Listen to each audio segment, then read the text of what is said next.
Howdy everybody, this is Jimmie, and it is Monday, November 5th, 2018. Happy Monday everybody.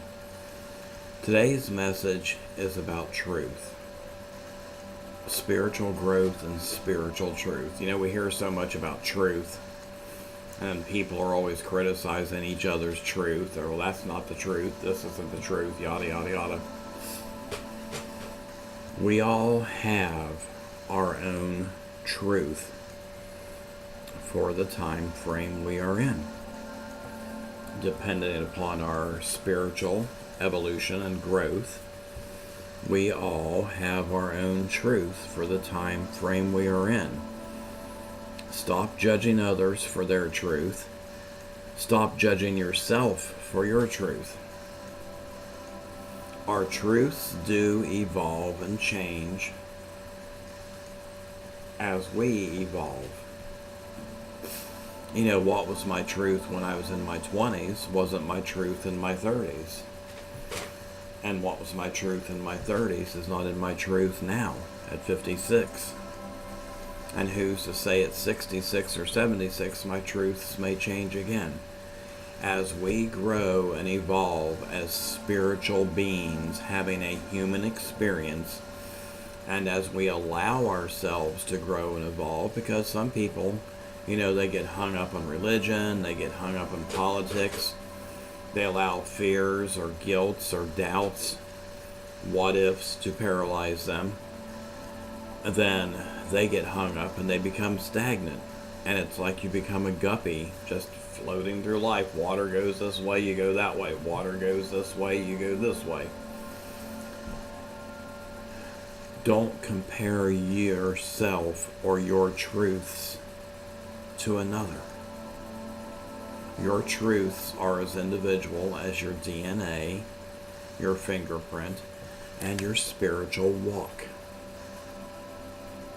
Honor your truth, and let this be the litmus test for your truth.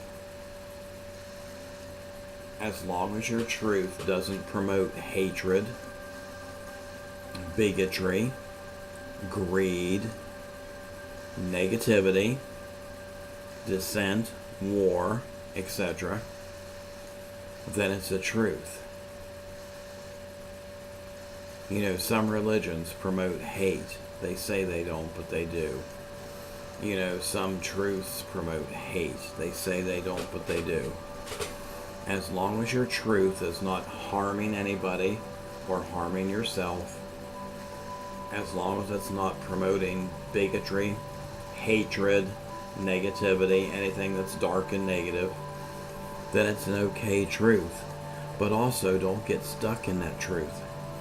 You know, if someone would, you know, I've had this gift my whole life, but you know, I was raised a non-denominational Christian growing up. Being gay, being psychic, all this stuff, and the list could go on, was going to send me to this place called hell. That kept me back from doing readings for a long time because of fear. Kept me from having healthy relationships for a long time because of fear. And then people judged myself and others so harshly because of their fears and their bigotries, because of their, quote, religious beliefs, which were their truths at that time. But then I started getting on my spiritual path. And you know what? As I started to evolve spiritually, guess what happened? This wonderful thing. My truths started evolving and changing. And the truths that I evolved to from then to the truths that I am in now are different, and they will continue to evolve as long as you allow themselves to. Don't become stagnant. Allow yourself to grow, and don't judge others for their truth, and don't compare your truth to another person's truth, because each walk on this planet, each spiritual walk, each truth is as different as our DNA. I hope this message makes sense to someone out there today. And don't forget to vote your truth and your heart tomorrow too. Have a great and blessed Monday. Have a boodalicious Monday.